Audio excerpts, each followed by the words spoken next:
The strangest thing about the night that changed my life was that nobody noticed me falling except the one man I should have never met. Rain hammered against the sidewalks of downtown Chicago, turning the city lights into blurry streaks of gold and silver across the wet pavement. My coat was soaked through, my shoes squished with every step, and my right shoulder throbbed with a dull ache I had spent weeks pretending didn't exist. At 26 years old, I had become an expert at pretending. Pretending I was fine. Pretending I wasn't exhausted. Pretending life wasn't slowly wearing me down one disappointment at a time. I tightened my grip on my purse and hurried past the luxury hotel that towered above the street like a palace built for people who had never worried about overdue bills. Inside, through walls of glass, men in tailored suits laughed over expensive drinks while a pianist played something soft and elegant. It looked like a different world, a world I had never been invited into. A cold gust of wind rushed down the block. I lowered my head and kept walking. My shift at the rehabilitation clinic had ended nearly an hour earlier, but a delayed bus and the storm had left me stranded 3 miles from home. Every muscle in my body ached. All I wanted was a hot shower and a few hours of sleep before doing it all over again tomorrow. Then my foot caught the edge of a cracked section of pavement. I stumbled forward. My purse slipped from my shoulder. Papers scattered into the rain. For one humiliating second, I nearly ended up flat on the sidewalk. I managed to catch myself against a metal bench, breathing hard as embarrassment burned hotter than the cold. "Great job, Emily," I muttered under my breath. "Real graceful." I crouched to gather my papers before the rain could destroy them. As I reached for one of the pages, my coat sleeve slid upward. The movement exposed a dark mark near my wrist that I usually kept hidden beneath long sleeves. My stomach tightened instantly. I pulled the fabric back down and glanced around, hoping nobody had noticed. Most people were too busy rushing through the storm to pay attention. But one person was looking directly at me. He stood beneath the hotel's covered entrance. Tall, motionless, dressed in a black overcoat that looked like it cost more than my monthly rent. Rain never touched him beneath the shelter. Several men stood nearby, speaking quietly into earpieces, but my attention stayed fixed on him. I couldn't see every detail from across the street. Only dark hair, broad shoulders, and eyes that never looked away. Something about his stare made me uneasy. Not because it felt cruel, because it felt deliberate, like he had noticed something everyone else missed. I quickly gathered the last of my papers and stood. The strange man remained where he was. Watching, waiting, studying. I looked away first. People like him didn't belong in my life. And people like me certainly didn't belong in his. So I turned toward the bus stop and walked into the rain without looking back. What I didn't know was that the man under the hotel lights had already made a decision. And before the night was over, my name would be on its way to his desk. The next morning, I convinced myself I had imagined the entire thing. People did not stare at strangers across rainy streets and suddenly become important. Real life was not a movie. Men standing beneath luxury hotel entrances did not change the course of ordinary women's lives. By 7:30, I was back at the rehabilitation clinic wearing pale blue scrubs and carrying a paper cup of coffee that had already gone cold. The waiting room smelled faintly of disinfectant and fresh paint. Familiar, predictable, safe. Exactly what I needed after the strange feeling that had followed me home the night before. I spent the morning helping patients through recovery exercises, adjusting treatment plans, and pretending my shoulder did not ache every time I reached for something above chest level. Around noon, my supervisor, Linda, stepped into the therapy room holding a clipboard. Her expression looked unusually confused. "Emily, can I speak with you for a second?" she asked. I followed her into the hallway. "Is everything okay?" She glanced down at the clipboard. "That depends on your definition of okay." My stomach tightened. "What happened?" "Someone made a donation to the clinic this morning." I blinked. "That is good news, right?" "A very large donation." She lowered her voice. "Large enough to cover equipment upgrades, staff training, and probably next year's operating budget."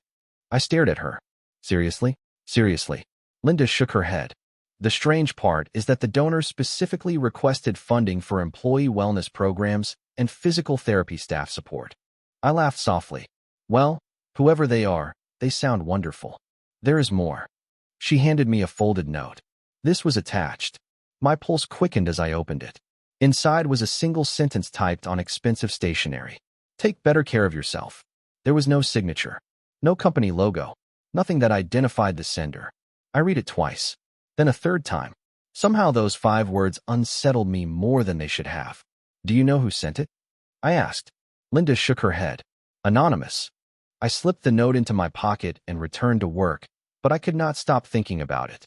The timing felt too strange, too specific. All afternoon, the memory of the man outside the hotel lingered in the back of my mind.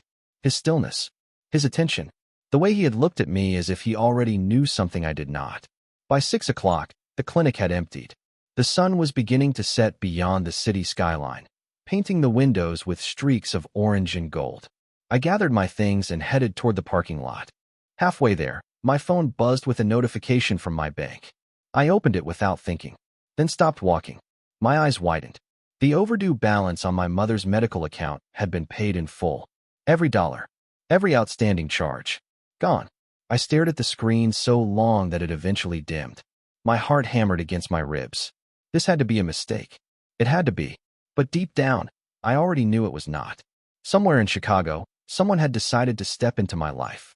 And for reasons I could not understand, that someone seemed to know exactly where it hurt. That night, I sat at the small kitchen table in my apartment long after the city outside had gone quiet. The receipt from my mother's medical account lay beside the anonymous note. I stared at both until the numbers began to blur together. None of it made sense. My mother had spent nearly 2 years battling health problems that insurance never seemed willing to fully cover. Every month brought another bill, another payment plan, another promise that somehow I would figure it out. Then suddenly, overnight, the burden had vanished. Most people would have celebrated. I should have celebrated. Instead, I felt uneasy. People did not spend that kind of money on strangers, not without wanting something in return. The next morning, I drove 40 minutes north to visit my mother at the assisted living community where she had lived since her last surgery. The sky hung gray over Lake Michigan, and cold wind rattled the bare trees lining the parking lot. Mom greeted me with a smile that looked stronger than it had in months. That alone almost made me cry. "You look tired, sweetheart," she said as we sat together near the window. "I could say the same thing about you." She laughed softly. Not anymore. I noticed it immediately. The tension that usually sat behind her eyes was gone. The constant worry about money had disappeared. She looked lighter somehow, healthier. We spent 2 hours talking about ordinary things. Television shows, the changing weather, the flowers she wanted planted in the courtyard once spring arrived. I never mentioned the bills. I could not bring myself to ruin her happiness with my confusion. By late afternoon, I was heading home when my phone rang. The number belonged to my landlord. My stomach tightened instantly. Calls from him rarely meant good news. "Emily," he said after I answered, "I just wanted to let you know your lease renewal paperwork is ready." I nearly missed a turn. "My what?" "Your renewal. For next year." I frowned. I thought the rent was increasing. There was a pause. Not anymore. My grip tightened on the steering wheel. "What do you mean?" "Management decided to keep your current rate." Management never did things like that. Not in Chicago. Not in this neighborhood. Not when property values kept rising every year. After we hung up, I sat in my car outside my apartment building for almost 10 minutes. Rain tapped softly against the windshield. My thoughts raced. The medical bills, the donation, the lease, separate events on paper, connected everywhere else. Someone was quietly removing every obstacle from my path. Someone with resources far beyond anything I could imagine. My phone buzzed again. This time, it was a text message from an unknown number. My pulse quickened. There were only 6 words on the screen. "Are you taking care of yourself?" I stared at the message as a chill traveled down my spine. Not because the question sounded threatening, because it sounded personal, familiar, as though the sender had been watching my life unfold from much closer than I realized. For the first time since that rainy night outside the hotel, I thought about the man beneath the entrance lights. The man who had not looked away. And somewhere across the city, Damien Moretti lowered a report onto his desk, his expression growing colder as he studied another photograph of the mark hidden beneath my sleeve. For the next 3 days, I tried to convince myself that none of it was real. Anonymous donations, medical bills disappearing, messages from unknown numbers. There had to be a logical explanation. There always was. At least that was what I told myself every morning while driving to work and every night while staring at the ceiling of my apartment. The problem was that logic kept running out of answers. Thursday afternoon arrived with freezing rain and heavy clouds hanging over the city. The clinic was unusually busy. Every treatment room was occupied. Every therapist looked exhausted. By 4 o'clock, my shoulder was throbbing badly enough that even lifting a clipboard felt difficult. I should have scheduled an appointment for myself weeks ago. Instead, I had done what I always did. Ignored it. Focused on everyone else's problems. Pretended mine could wait. I was helping an elderly patient finish a balance exercise when Linda appeared in the doorway again. Her expression looked strange. Not worried. Not confused. Almost nervous. "Emily, there is someone here asking for you." I frowned. A patient? No. Something in her voice made my stomach tighten. Then who? He would not give a name. The word sent a chill through me. I finished with my patient and stepped into the hallway. The waiting room stood nearly empty. A few people flipped through magazines. A television played quietly in the corner. And near the front windows stood a man in a dark suit. Not the man from the hotel. Someone else. Younger. Clean-cut. Professional. The moment he saw me, he stood. "Miss Carter," he asked politely. I nodded slowly. "Can I help you?" He handed me a small white envelope. "This is for you." "Who sent it?" I am not authorized to answer that question. Before I could respond, he turned and walked toward the exit. 30 seconds later, he was gone. I stared after him through the glass doors. A black sedan waited at the curb. The man climbed inside. The vehicle disappeared into traffic. My pulse hammered as I looked down at the envelope. Inside was a single card. Thick paper. Expensive. Elegant handwriting. 7 words. "You do not have to carry everything." That was it. No signature. No explanation. Just another message from someone who somehow knew exactly how exhausted I felt. My fingers tightened around the card. For a moment, something dangerous threatened to surface inside me. Not fear. Anger. Whoever this person was, they had stepped into every corner of my life without permission. They knew about my mother, my finances, my struggles, and now they were sending people to my workplace. I slipped the card into my purse and finished my shift in a fog of frustration. By the time I reached the parking lot, darkness had settled across Chicago. The cold air bit through my coat. I unlocked my car and froze. A bouquet of white lilies rested beneath the windshield wiper. Fresh. Perfect. Beautiful. Attached was another note. I already knew what it would say before I opened it. My hands trembled anyway. 3 simple words stared back at me beneath the parking lot lights. "You deserve peace." For the first time, I stopped wondering whether someone was watching my life. I knew they were. The question that terrified me now was why. I did not sleep that night. The lilies sat on my kitchen counter while questions circled endlessly through my mind. Every time I closed my eyes, I saw the same things. The anonymous note. The black sedan. The man beneath the hotel entrance watching me through the rain. By morning, my nerves felt stretched thin. I arrived at the clinic early hoping work would distract me. Instead, the day only made everything stranger. Around 10 o'clock, Linda called me into her office. She looked overwhelmed. A stack of papers covered her desk. New equipment catalogs. Renovation proposals. Staffing plans. "Please tell me you know who is behind all of this," she said. I shook my head. "I wish I did." She leaned back in her chair. "The donor expanded the contribution again." My stomach dropped. Again. "They funded a new patient assistance program this morning." I stared at her. The amount she mentioned was more money than I would earn in several years. The room suddenly felt too warm. Too small. "Why?" I whispered. Linda laughed nervously. "If you figure that out, let me know." The rest of the day passed in a blur.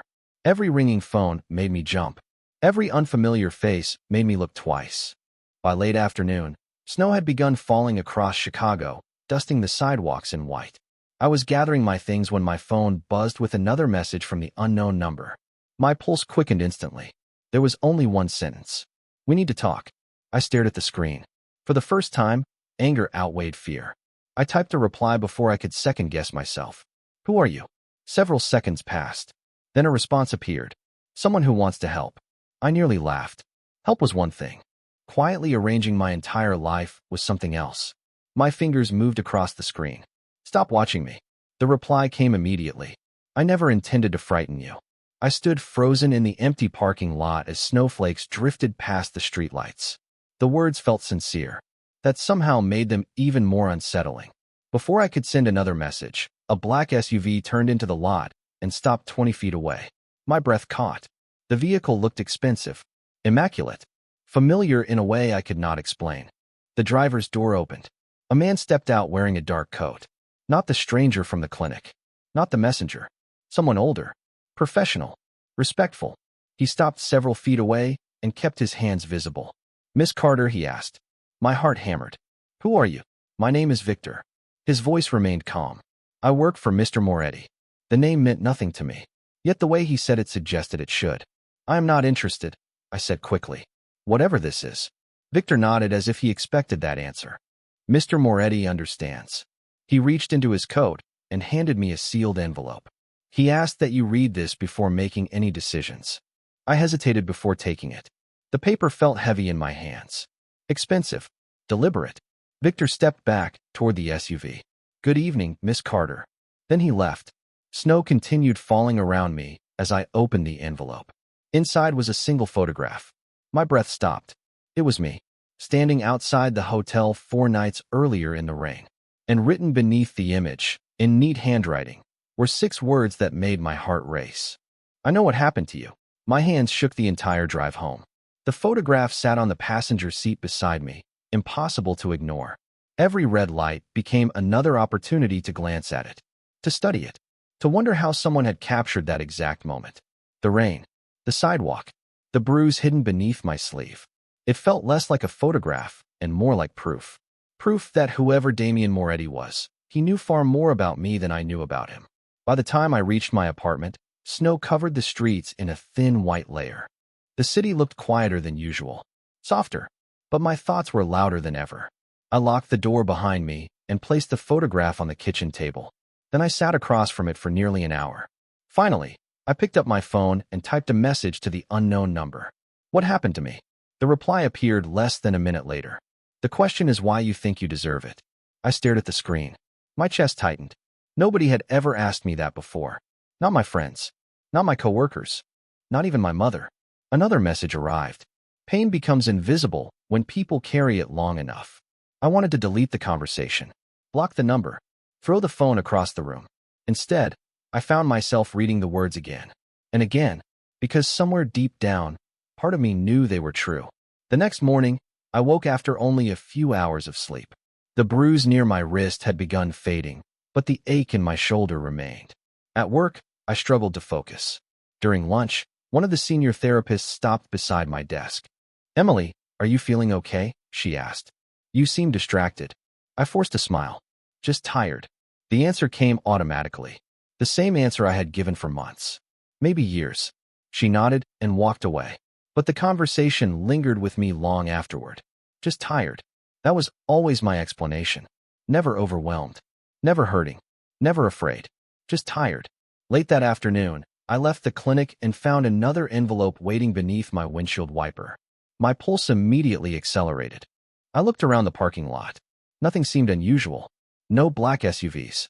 No strangers watching. Only falling snow and rows of parked cars. Slowly, I opened the envelope. Inside was a single card with an address printed on it. No company name. No explanation. Just an address downtown and a time. 7 o'clock tomorrow evening. Written beneath it were 8 words. No pressure. No obligation. Just answers. I read the sentence 3 times. Then I looked toward the Chicago skyline glowing against the darkening sky. Every instinct told me to stay away. To walk away. To ignore everything. But another feeling had begun growing stronger than fear. Curiosity. Because for the first time in a very long time, someone seemed determined to see the parts of me I had spent years hiding. And somewhere on the top floor of a building overlooking the city, Damian Moretti set down his phone and looked through the floor-to-ceiling windows at the falling snow. "Will she come?" Victor asked quietly. Damian's gaze remained fixed on the city lights below. "Yes," he said, "because she is finally starting to ask the right questions." The address stayed folded inside my coat pocket for the entire next day. Every few hours I touched it just to make sure it was still there. By 6 o'clock, Chicago was glowing beneath fresh snow and thousands of city lights. I sat in my car 3 blocks from the location, staring at the entrance of a glass tower that rose high above the surrounding buildings. My heart pounded so hard I could hear it. I still had time to leave. I still had time to turn around and pretend none of this had ever happened. But if I left now, I knew the questions would follow me forever. So I stepped out into the cold and crossed the street. The lobby looked more like a luxury hotel than an office building. Marble floors reflected warm, golden light. A fireplace flickered quietly against one wall. Everything felt expensive, controlled, intentional. Before I could approach the reception desk, a familiar voice spoke behind me. "Miss Carter." I turned to find Victor standing nearby. "You came." I folded my arms. I almost did not. A faint smile touched his face. That would have disappointed him. The words made my stomach tighten. Victor guided me toward a private elevator. Neither of us spoke during the ride. The higher we climbed, the more nervous I became. When the doors finally opened, I found myself standing in a quiet hallway lined with dark wood and floor-to-ceiling windows overlooking the city. Snow drifted through the night sky outside. Chicago looked endless from up here. Victor stopped before a set of double doors. "He is waiting." Then he stepped aside. My pulse raced. Every instinct told me to leave. Instead, I pushed the doors open. The office beyond was enormous. Elegant. Silent. Bookshelves lined one wall. City lights stretched across the windows. And standing near the glass was the man I had not stopped thinking about since that rainy night. Damien Moretti turned slowly toward me. For a moment, neither of us spoke. Up close, he looked exactly as I remembered. Tall.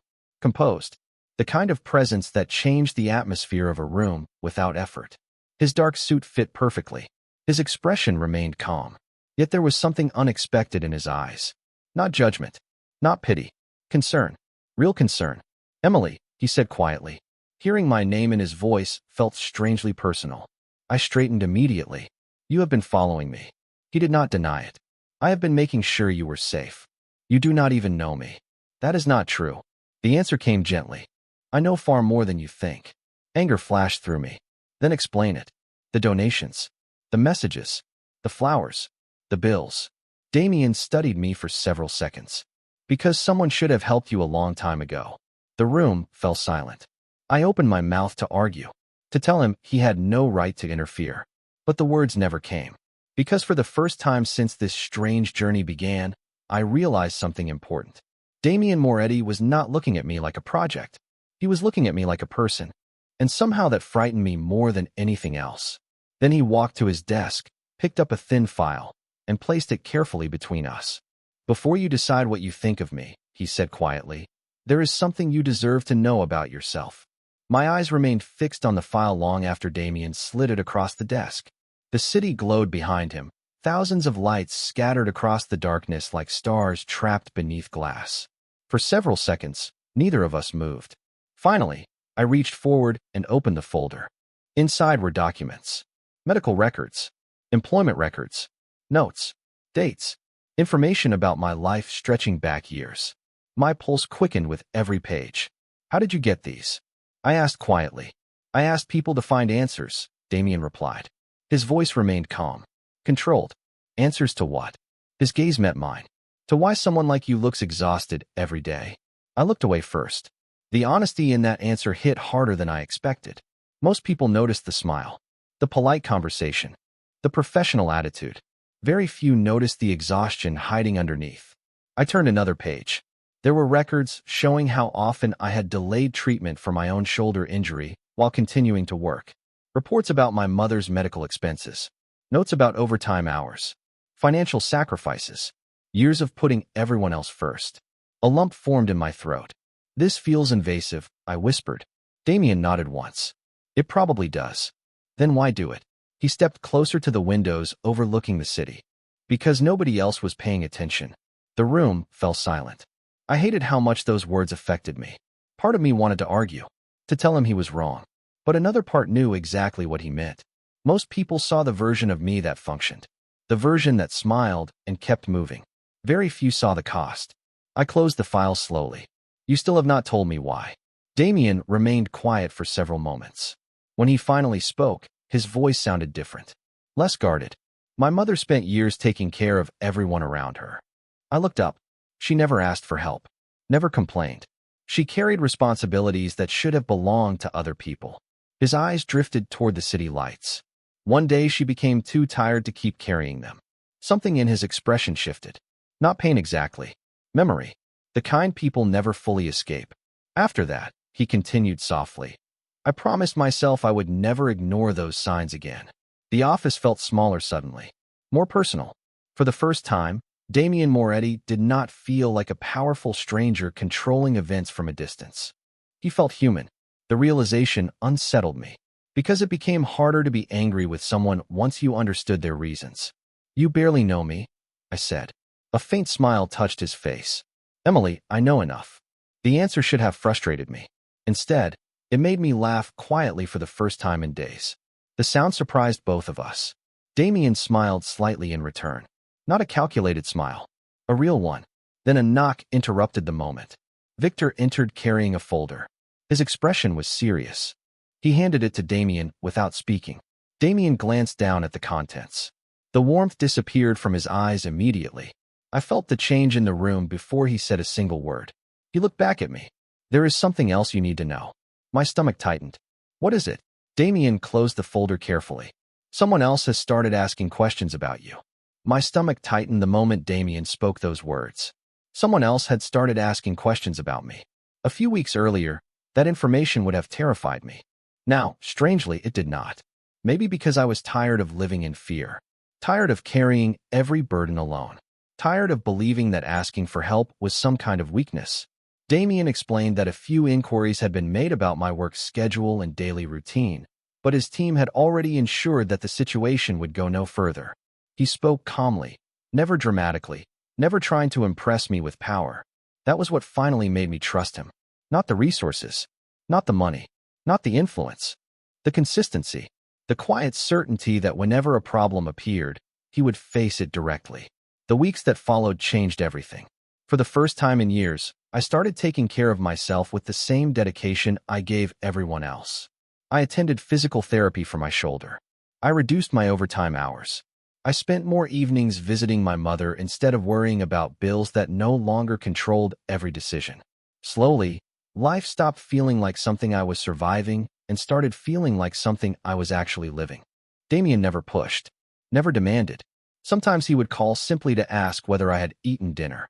Sometimes we shared coffee overlooking the city skyline, while snow melted into spring rain outside the windows.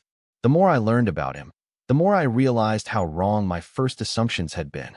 Beneath the confidence and authority was a man who carried his own scars. A man who understood loneliness better than most people ever would.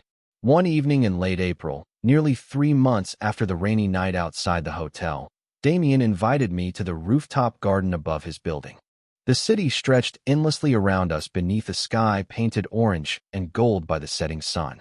Fresh flowers lined the pathways. A soft breeze moved through the trees. For a while, neither of us spoke. Then Damien looked at me and smiled. "You seem different," he said. I laughed quietly. "I am different." And it was true. The exhaustion that had followed me for years was gone. Not completely. Life still had challenges. But I no longer carried them alone. I no longer believed I had to earn rest or deserve kindness. I had learned something far more important. Accepting help did not make you weak. Sometimes it was the bravest thing you could do. Damien reached into his coat pocket and handed me a small framed photograph. I looked down and immediately recognized it. The picture from that rainy night. The moment everything began. "You kept this?" I asked softly. "Of course," he replied. "It reminds me of the day I met the strongest woman I have ever known." My eyes filled with tears before I could stop them. Not from sadness. From gratitude. Because for so long I thought strength meant carrying every weight by myself. Damien taught me that real strength meant allowing someone to stand beside you. As the sun disappeared beyond the skyline, I leaned against the railing and looked out across Chicago. The city had not changed. My life had. And somewhere between the rain, the questions, and the unexpected kindness of a stranger who refused to look away, I finally found something I had been missing for years. Peace.